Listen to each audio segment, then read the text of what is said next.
Isang merchant ship ang papunta ng Rome at may dala itong napakaraming kayamanan. Pagkalampas ng Greece, naabutan ito ng isang malakas na bagyo. Yung 300 toneladang kargamento, sobrang bigat. Baka nga masyado ng mabigat, lumubog ang barko. Ang kasaysayan naging alamat at ang alamat naging myth. At mahigit 2,000 taon, tuluyan nang nakalimutan ang barko. Baka nga nakalimutan na sana ito habang nilamon ng dagat gaya ng napakaraming barko noon. Pero isang araw, isang sponge diver mula sa maliit na bayan ng Simi ang sumisid sa dagat. Sa ilalim ng dagat, nakita niya ang isang bronze na kamay na nakalubog sa putik. Kalawangin na, pero kita pa rin ang hugis. Sinabi niya agad sa kapitan niya ang natuklasan. Sa tulong ng gobyerno ng Greece, nakuha nila ang mga parte ng lumubog na barko. May mga sinaunang estatwang gawa sa bronze at marble at mga sirang vase. Ito ang pinakamalaking koleksyon ng Greek artifacts na natagpuan kailanman. Dinala nila lahat sa Atenas. Ang mga tauhan ng museo, isa-isang binubuo ang mga nahukay. Samantala, yung isang pirasong bronze na puro kalawang, nakatambay lang sa gilid at hindi pinapansin. Sa loob ng ilang buwan, natuyo ito at pumutok. Sa loob ng batong nabasag, may lumabas na kakaiba. Isang malaking gear na may mga ukit na letra at ilang maliliit pang gear. Parang isang sinaunang makina, isang napaka-sopistikadong device na hindi dapat umiiral nung panahong iyon. Ang mekanismong ito ay halos 1,000 taong advanced sa panahon nito. Sa mahigit 100 taon, mga archaeologists, engineers at physicists mula sa iba't ibang bansa ang nagtangkang lutasin ang misteryo ng tinatawag na world's first computer. Pero bago ang lahat, ang video na ito ay base sa napakagandang librong Decoding the Heavens ni Joe Marchant. Pero bago yan, ay hihingi lang sana ako ng isang like at subscribe. Malaking tulong na ito sa aming mga content creator. Salamat po. Si Greek archaeologist Valerios Stais ang unang tumingin sa kakaibang bagay na ito. Dahil sa dami ng gear na nakita, naisip niya na baka isa itong sinaunang orasan. Pero ang mga mechanical clock ay hindi pa naiimbento hanggang Renaissance, 1,004 na taon pagkatapos pa. At kahit may mga lumang sulat tungkol sa toothed wheels, wala pang nakikitang aktwal na gear mula sa panahon ng antiquity hanggang ngayon. Napagtanto ni Stais na kailangan niya ng tulong ng ibang eksperto, kaya naman inimbitahan niya sina John Svoronos at Adolf Wilhelm, mga eksperto sa ancient texts. Na-decode nila ang mga sulat bilang sinaunang Greek letters. Isa pang scientist na si Pericles Rediadis ang tumingin sa mga ukit at sinabi niyang parang mga operating instructions ito. May isang salita na tumatak sa kanya, isang lumang term para sa zodiac scale, isang scale na hinahati ang taon sa 12 zodiac constellations. Ayon kina Svoronos at Rediadis, mukhang ito ay isang astrolabe, isang sinaunang calculator na sumusukat sa pwesto ng mga bituin at planeta. Pero kadalasan, ang mga astrolabe ay hindi nangangailangan ng mga gear. Baka itong kakaibang astrolabe na ito, kaya nitong tukuyin ang posisyon ng mga bituin gamit ang mga gear. Sa mga sumunod na taon, maingat na nililinis ang mga piraso. Si Albert Rem, isang expert sa ancient languages mula Germany, ay pumunta sa Athens para suriin ito. Nakita niya ang isa pang salitang nakatago, isang sinaunang Egyptian na buwan pero nakasulat sa Greek letters. Sabi ni Rem, baka kaya ng makinang ito na ipakita ang galaw ng mga celestial objects sa buong taon. Pagkatapos ng natuklasan ni Rem, tumigil ang pag-aaral sa Antikythera mechanism. Lumipas ang maraming taon, walang bagong discovery at dahil naganap ang ikalawang digmaang pandaigdig ay bumaba ang interes.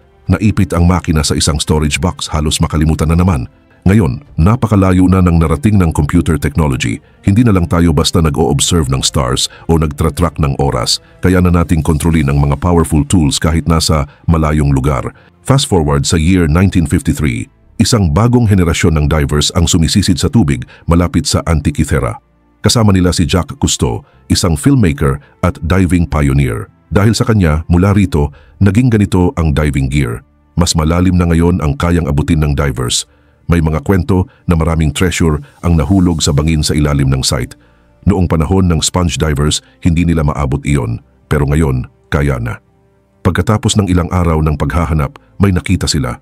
Nakatago sa ilalim ng makapal na buhangin, ang halos buong katawan ng barko, halos buo pa. Pero kulang ang gamit ng team para hukayin ito. Bumalik sila makalipas ang 20 taon at mas ready na sila ngayon. May mas magandang gear at may dalang kamera. Nakahanap sila ng mas maraming treasure pero wala pa ring bagong parte ng mekanismo. Buti na lang, mabilis na rin ang pag-unlad ng science. Si Derek Price, isang historian mula UK, ay gumamit ng bagong X-ray tech para silipin ang loob ng fragments. Nakita niya ang mas maraming gear at nabuo ang unang model ng Antikythera mechanism. Tinawag niya itong calendar computer. Pero hindi masyadong accurate ang gawa niyang model. Para gumana ito, binago niya ang bilang ng teeth ng gears kahit hindi ito tugma sa X-ray images. Napansin ito ni Michael Wright at Alan Bromley na parehong researchers, kaya sila na ang nagpasya na solusyonan ang mekanismo. Lumipad sila papuntang Atenas. Isang buwan nilang sinuri, sinukat at kinuhanan ng litrato ang natitirang 82 piraso ng device. Pero dahil 2,000 taon na itong palipat-lipat ng kamay, ayon, may nasira. Baka nga tama si Price na X-ray lang ang sagot. Nalaman nila ang isang bagong paraan, ang tomography. Gumagana ito sa pamamagitan ng pagkuha ng maraming slice ng images tapos pagsasamahin. Umabot sila ng 700 larawan. Ngayon, mas kita na ang loob ng device. Pagkatapos ng ilang taon ng trabaho, malapit na sana sila, pero biglang umalis si Bromley. Iniwan niya si Wright at dinala lahat ng mga larawan. Lumipas ang ilang taon, nalaman ni Bromley sa cancer.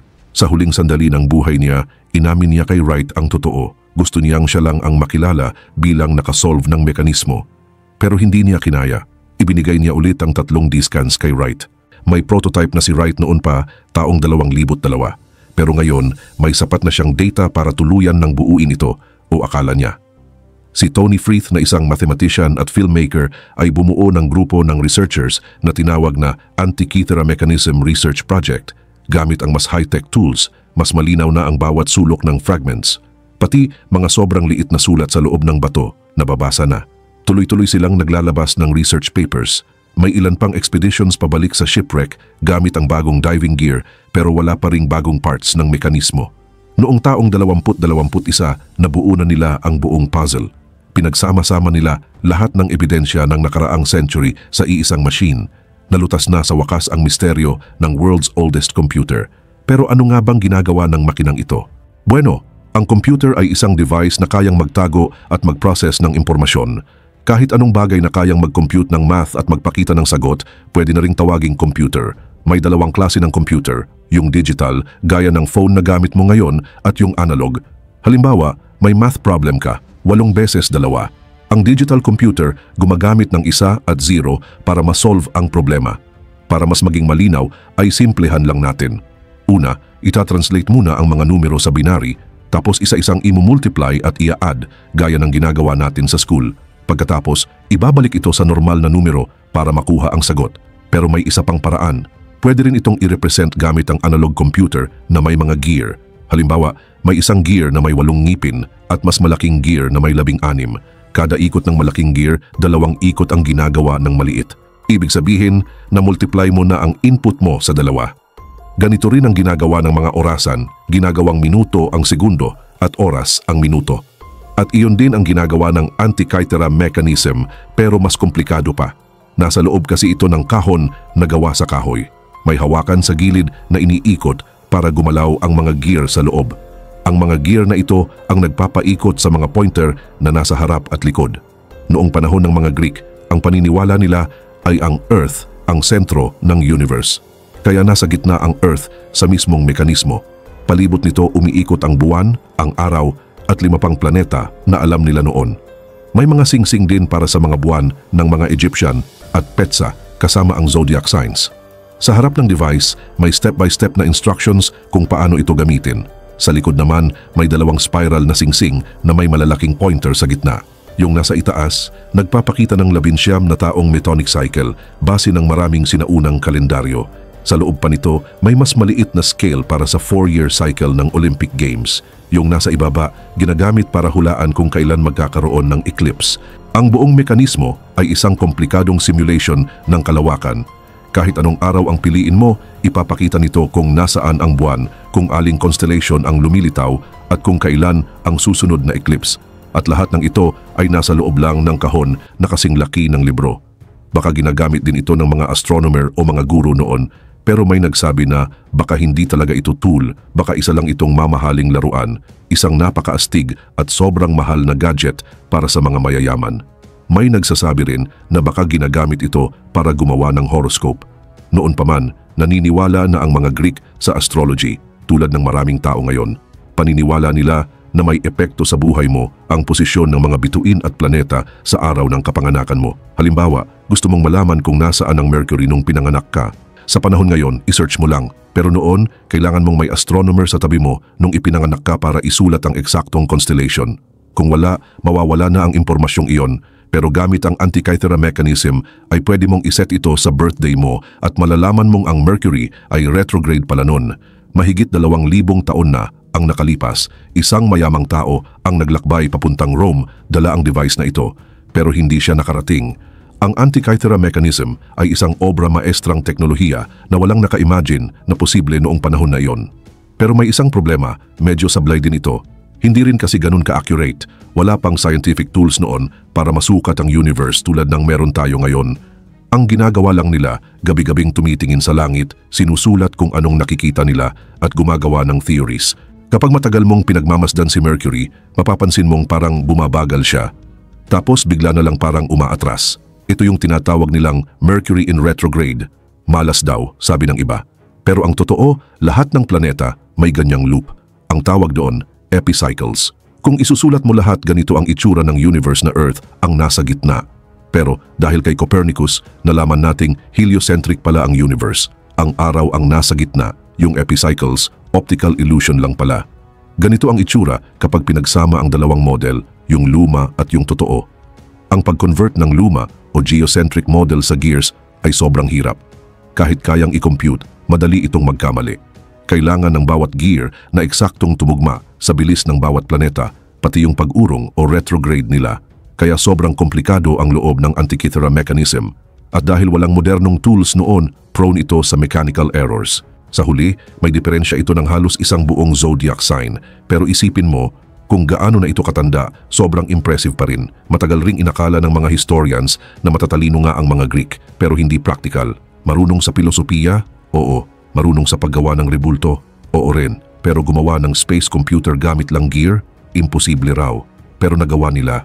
Sobrang nakamamangha ang mekanismong ito, kaya may mga naniniwala na galing daw ito sa aliens. Ginamit daw nila para mag-navigate sa mga bituin. Para naman sa iba, time machine daw ito na pang Hollywood. Pero ang totoo talaga ang Antikythera mechanism. At baka hindi pa nga ito ang una sa klase niya.